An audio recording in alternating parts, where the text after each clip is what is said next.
And welcome back for another episode of Dirtbags Nintendo Nightmares, a segment where I take one of Nintendo's beloved IPs and basically pull stuff out of my ass to make something look really bad in these worlds. And once again, I'm calling out the Kongs for their brutal crimes. So last time I talked about Donkey Kong and his sadistic Kong pals, I pointed out that these buttholes are actually pretty cruel to the animal buddies, making them slave labor among other things. Hell, if I want to go even deeper, I probably could have used some of the enemy animals that aren't reptiles, but if you watch that episode, you got the picture. But I'm here to up the ante, cause sure, enslaving and beating on animals is pretty bad, but at least these animals could fight back, well, the ones that can. The so-called animal buddies are kinda screwed in that sense. But should we be looking over the fact that Donkey Kong and his buddies have been beaten up on the mentally handicapped? Oh yeah, we're going there today. So ever since the start of the Country series, Mario was retired as basically the villain cause, well, Nintendo can't have a monkey beater as a villain. Wouldn't look too good having the face of video games play that role again. So throughout the series we got a few new villainous groups, such as the Tikis who tried to mind control and enslave the animals on the island, the Ice Vikings who just straight up conquered DK Isle, and of course, the original baddies, the Kremling Krew who... what the hell was their goal? Well, looks like it's manual time. They coveted Donkey Kong's banana stockpile, the largest on the island, and probably the world. A treasure in potassium and vitamin A, the perfect food. So basically DK's an asshole who hoarded food that the other inhabitants desperately needed. Dickhead.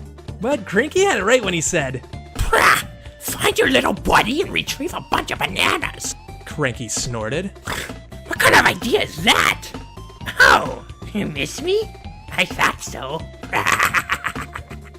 But let's look at the leader of the Kremlings, King K. Rool. One look at him and you get the feeling that there's something missing there. A bit of a defect when you compare him to the others. Not only in physique, but his outfit too. A crown and a blanket tied around his neck to act like a cape. When you really think about it, he's just a misunderstood reptile. The mind of a child in the body of an adult.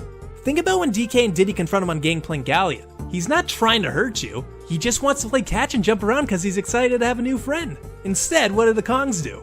They beat the fuck out of him. But say this isn't enough proof. Well, think about the sequels. In 2, 3, and 64, his outfits change. He's just playing dress up and quoting his favorite show, Scooby-Doo, playing make-believe. We've all been there when we were kids. Not only did we pretend to be the hero, but it was also just as fun to pretend to be the villain. And that's all he's doing here. His mind can't comprehend that he's actually doing evil deeds. He doesn't even understand the concept between true and fake evil because he's not all there. Just the difference between K. Rool and someone else is that he's the heir to royalty, so his legion has to obey and look out for him.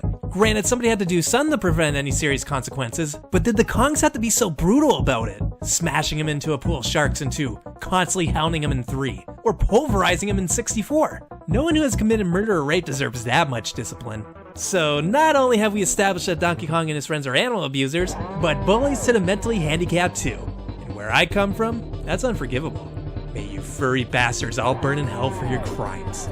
And with that, that was another Nintendo Nightmare. Sleep tight.